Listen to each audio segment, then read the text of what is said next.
Good morning, students. Today we are going to do the story A Gorilla in the Guest Room. But before we start with the story, let me give you a brief idea of the theme of the story.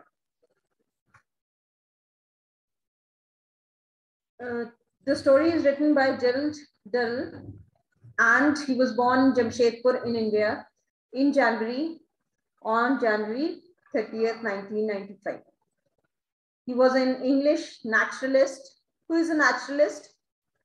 A naturalist is a person who studies plants and animals and their natural behavior, how they live in nature. So that person is known as a naturalist. He was a zookeeper, conservationist, author, and television presenter. So, coming to the last paragraph of the intro, it basically deals with the themes of the story and it gives you some idea about the story. Durrell's unique insights into the animal kingdom and the engaging humor and great perception with which he writes about both the humans and the animals and the animals he meets made him one of the most widely read authors of animal stories. So he has written a lot of animal stories and about the stories which talk about animal behavior and about the animals, right? As we all know that he was a naturalist and he was a conservationist writer and all these things. Whether in a factual account of an expedition or a work of non-fiction, Durrell's style is exuberant. What do you mean by exuberant? Exuberant means full of energy, right? Full of energy, full of excitement, and with a lot of enthusiasm and cheerfulness. So that is exuberant. Exuberant, passionate, and acutely observed. His humorous accounts of the Corfu childhood, My Family and Other Animals, has sold millions of copies worldwide, and his books have been translated into 31 languages. Durrell also hosted 7 television series as well as making numerous appearances on television and radio programs. So let me give you a brief idea. As we know that the story which we are going to read has something to do with animals. The title itself suggests that the story is about gorillas. Right? So the basic theme of the story is animals, right? And the inhuman treatment which is meted out to animals by humans. This we have studied earlier also when we were doing the poem The Dolphins, right? It also dealt with more or less the same theme. That poem also dealt with more or less the same theme. That is the inhuman treatment of humans towards animals. And this story also will throw some light on the same theme. Then another important theme of this story, that is Gorilla in the Guest Room, is conservation of wildlife. Right? The story also talks about the need to conserve wildlife, and especially the endangered species. Right? The species which are on the verge of extinction, right? We need to do something seriously to conserve them. This also has been discussed by the writer. And love for animals is also one of the major themes of the story. So the story deals with the animals. So inhuman treatment towards animals, then love for animals, and conservation of wildlife. These are the major themes of the story. So let's start. A Gorilla in the Guest Room by Gerald Durrell. Dear Mr. Durrell, could you please have our rhesus monkey? He's growing so big and jumping on us from trees and doing damage and causing so much trouble. Already my mother has been in bed with the doctor 3 times. So who's the rhesus monkey? Rhesus is a small brown monkey with red skin, right?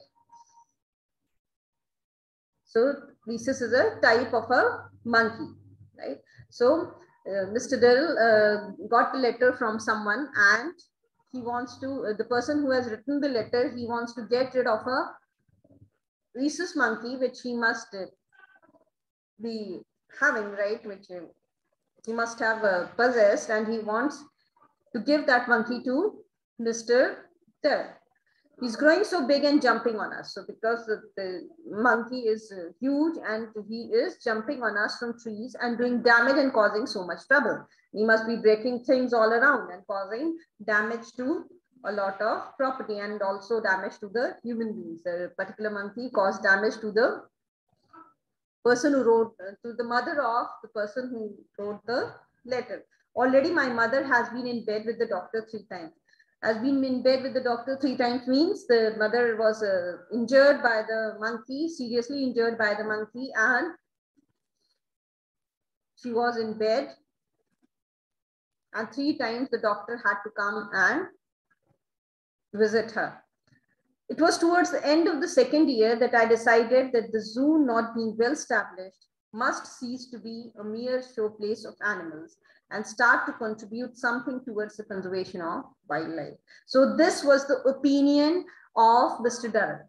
He felt that zoos should not be just the show places of animals where the animals are put on for exhibition. Instead, they should start contributing something towards the conservation of wildlife. The zoo should be the places where the zookeepers, they should think seriously about doing something to protect, to conserve the wildlife and not act as mere show places of animals. I felt that it would be essential gradually to weed out all the commoner animals in the collection and to replace them with rare and threatened species, right? So this is what the narrator felt. So I felt that it would be essential gradually to weed out. What is the meaning of weed out? Weed out means to remove. Remove something that is not wanted. What is the weed? Right? Weeds are the unwanted plants, the plants which grow on their own, right? So which we don't want. So what do? We just pull them out from the soil because they consume the nutrition of the plants which are important to us. So these weeds, they are removed. Weeding out means removing things which or remove even people also. So removing the people or things or animals in this particular case, the animals which are commoner. Commoner animals means the animals which are available in large quantities, in large number, right? Not in quantity, right? Animals which are available in large number. So gradually to weed out the commoner animals in the collection and to replace them with rare and threatened species. So the species which are endangered,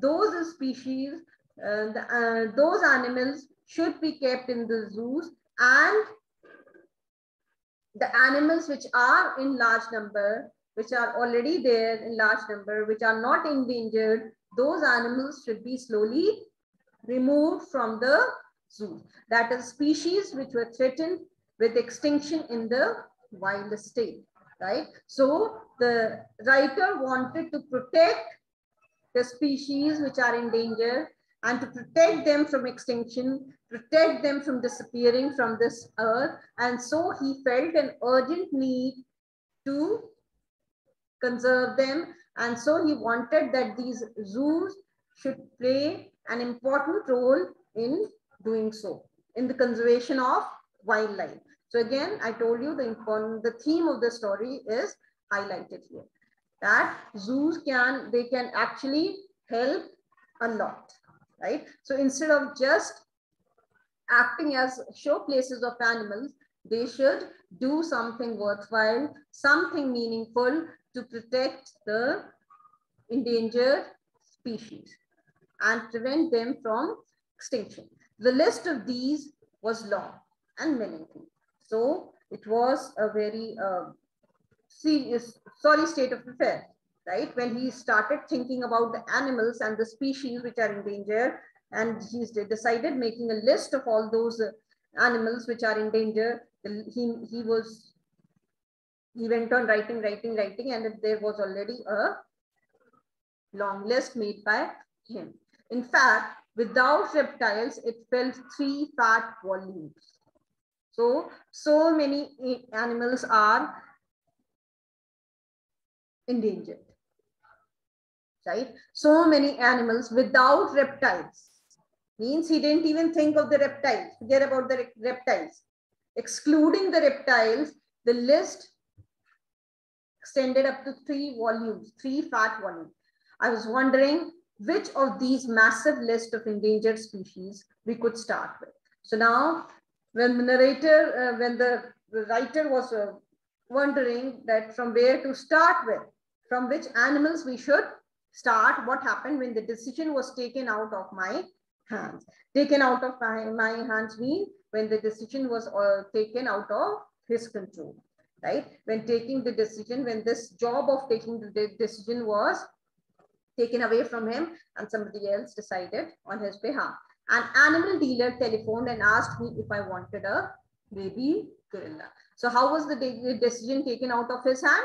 Because the moment when the time when he was thinking that from which animal he should start with, at that very moment he got a call from an animal dealer, and he wanted the narrator of the story to take a baby gorilla from him, right? So he decided to start with the gorillas. Gorillas have never been exceptionally numerous as a species. So gorillas have always been less in number as a species. If we consider the species of this particular type of monkey, then they have never been in large number. And with the state that Africa was in at that moment, politically speaking. And so then he gives some idea about the political state of Africa. At that moment, it seemed to me that they might well become extinct within the next 20 years.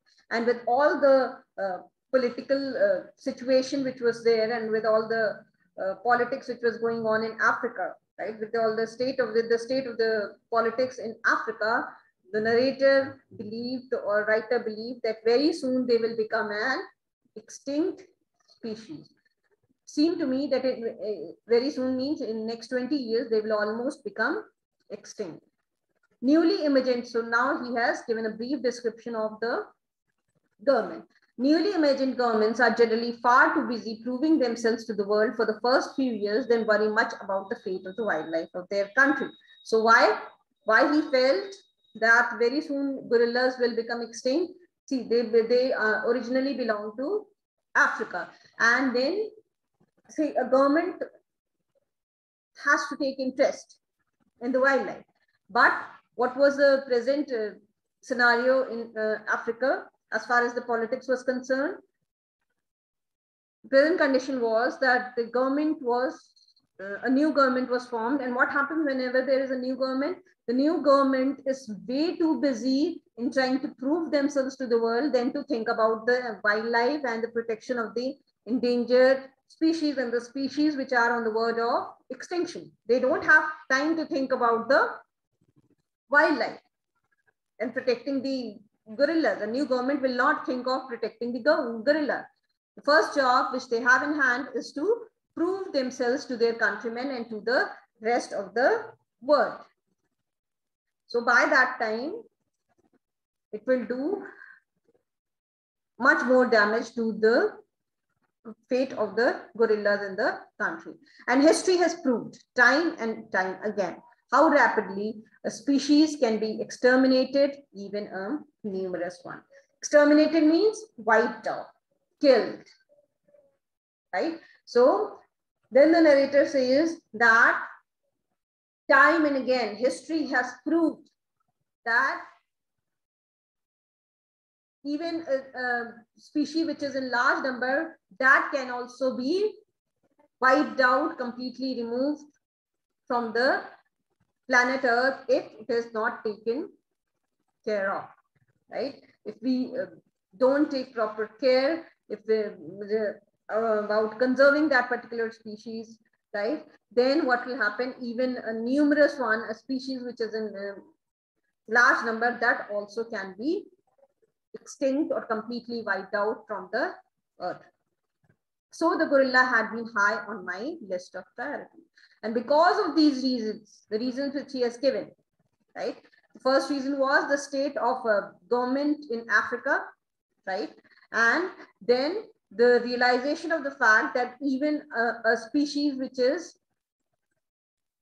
large in number, that also can be exterminated. And the third reason he gave, that the gorillas have never been exceptionally numerous as a species. So these were the reasons why gorillas were on high priority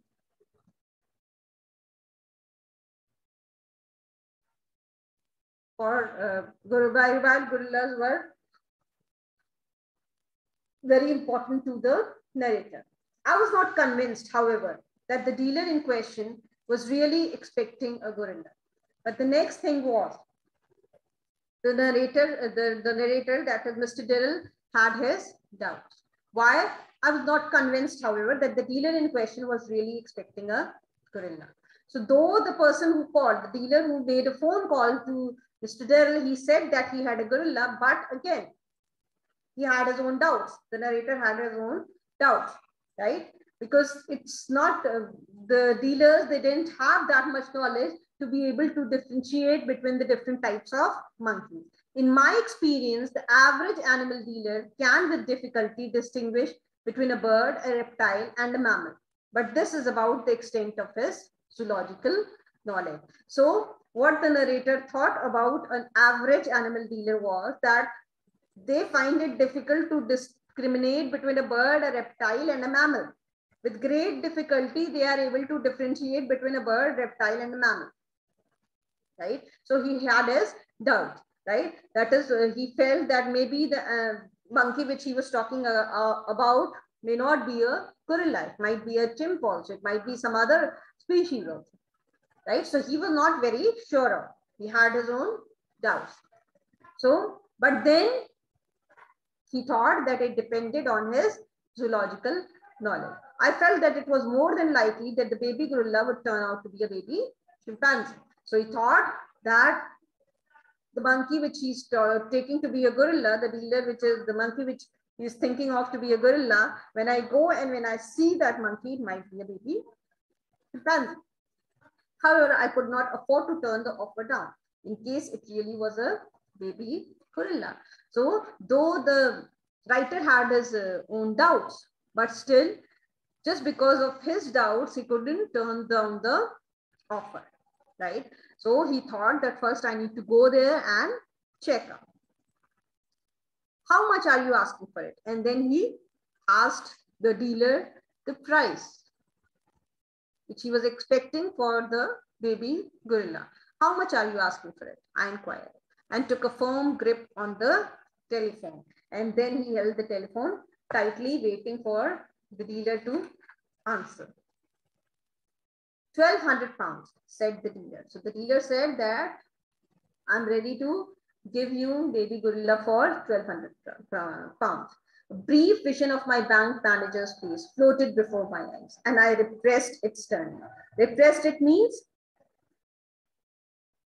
to stop something from expressing. So the moment he heard 1,200 pounds, the picture which flashed in front of the narrator's or the writer's face was of his bank manager, maybe because he has already taken a lot of money from the bank, right? He must have already taken some kind of loan from the bank. So the moment he thought of, the moment he heard 1,200 pounds, that is why he held the telephone tightly, right? And so he said, the moment he uttered, the dealer said 1,200 pounds. So a brief vision, the vision which came in front of the writer's eyes were of his bank manager's face, and I repressed its turn. But he tried to avoid remembering the manager's face. All right, I said, in what I hoped was a confident voice. So he said, all right,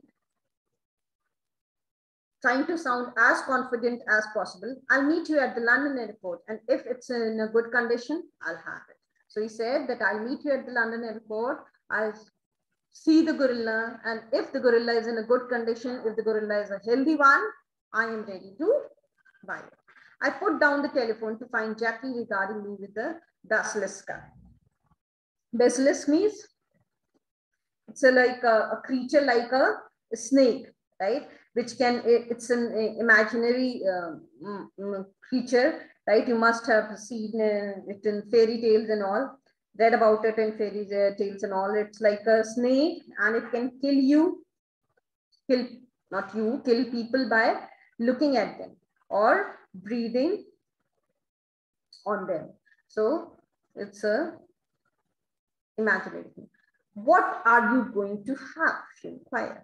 So Jackie, the writer's wife, she was standing nearby, and the moment she must have heard the conversation between the dealer and the narrator, and with that kind of eye, right, with that kind of a look, the basilisk look in his eyes, right? She looked at him, and then she asked, "What are you going to have? Now, what are you planning to have?"